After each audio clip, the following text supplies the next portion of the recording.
What did it feel like to put on the jersey for the first time and actually be out there and start to prove your worth and really officially start your career? Yeah, I mean, it's exciting to finally be done with all the pre-draft stuff and now to know where I'm headed, the offense that I'm going to be playing in, and the guys I'm going to be playing around. So can start to know what you're building towards. So it's exciting. Obviously, first day, just working everything out, but it's been a good start, a good first 24 hours. What are your early impressions on NFL football? Yeah, I mean, I was very lucky to be at Ohio State and Syracuse, where we had a lot of NFL content. Both coordinators, Coach Day and then Coach Nixon, were in the NFL, so a lot of their stuff was from the league. But a lot of new terminology and just trying to be a sponge and pick it up as quick as possible. What are the benefits of throwing as much as you guys threw last year? And I guess you kind of see everything, you experience everything that way. Yeah, I mean, we saw pretty much every single coverage you could think of at the collegiate level, and ran a bunch of different concepts, and and that's what the NFL is. I mean, obviously, you're not going to be throwing the volume that we did necessarily, but you're going to see a lot of different coverages, and it's going to force you to make good reads and be smart with the ball. And so that was a really good experience last year going through that. You have the reputation of being a gunslinger, and for better or worse, some people say, careless with the ball sometimes. How do you feel about that label, and do you think it's fair?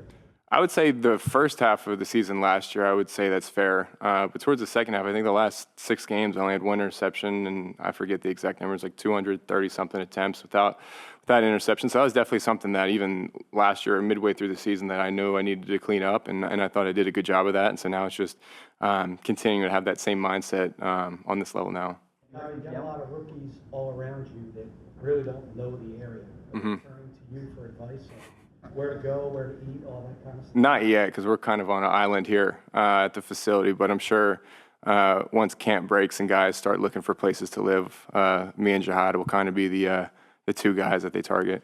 Have you heard from Jalen? Yeah. So he texted me right after the draft, and then met him yesterday for the first time in person. So he's great, and like I was saying earlier, just want to be a sponge around him and soak up as much as I can. On that note, being from here, I mean, your draft video went viral, and everybody kind of had the exact same emotion, I think, that you and your family did.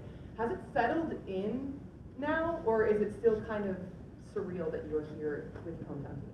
Not really. It hasn't really settled in, to be honest. And like coming here the past couple days and pulling up to the facility just kind of feels like I'm at like a summer camp or something. Like it doesn't really feel like I'm part of the team.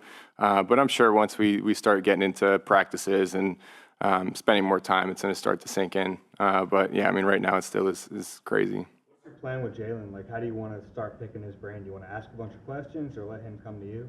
I think a little bit of both. When I was at Ohio State with CJ, sat behind him for 2 years, it was me asking questions, and he was just an open book, which was nice, and let me sit and watch his preparation, and there wasn't a question that I couldn't ask. And so, just kind of feeling it out for, what he wants, honestly. And, just like I said earlier, just being a sponge, like everything I can pick up from him, I'm going to try to do that. What have your early interaction with Scott Leffler been like, and are they still kind of getting to know you, or what's kind of the expectation for you? Yeah, we go way back. When I was in 8th grade, he was at Boston College, and he offered me a scholarship in 8th grade. So I've known him forever. So, and we've kept in touch too. He's one of the few college coaches that I didn't play for that I would still have a lot of conversation with. And now to be playing for him, I mean, you never know how your paths are going to cross. And so to be, in his first year here, and obviously my first year in the NFL, being together is pretty sweet. How good were you in 8th? They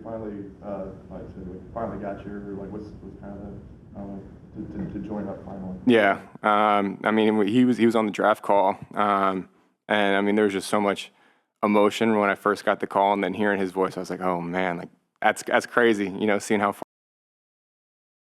He's 17 is when I first met him, and then now, whatever it is, eight years later, reuniting. So it is pretty cool to just kind of see that come full circle.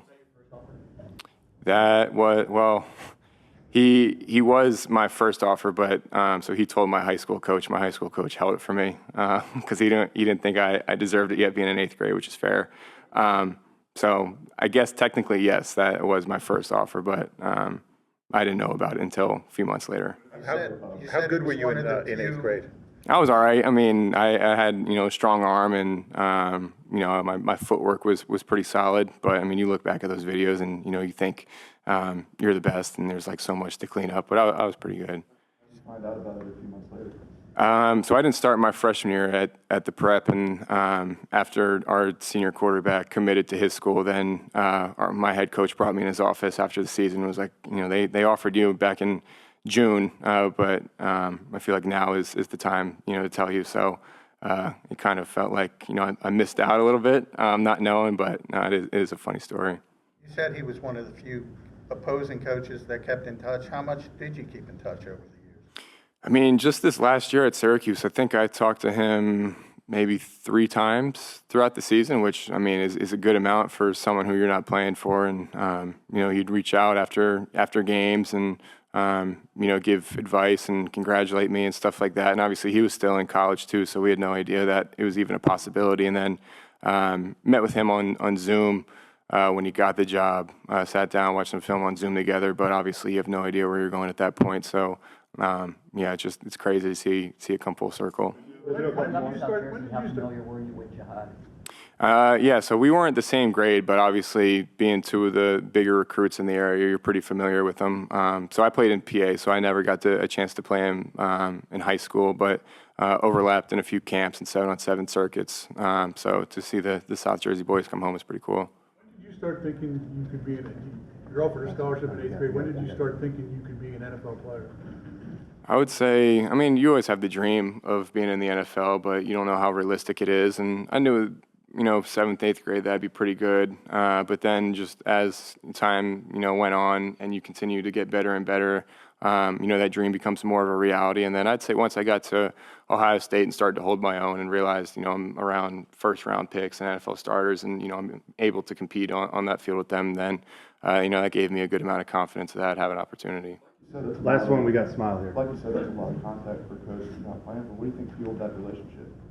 I think just my first impression with him in 8th grade was, I was very intentional and loved football, and I think he saw that right away, and I think that's, part of the reason why he offered me so early is that he saw, just my mindset around the game, and I think on top of that too, just I think, being, a quarterback guy and having that opportunity to meet so early, it's cool to kind of see that relationship develop. And so I'm thankful that he kept in touch because, obviously not a lot of coaches do that.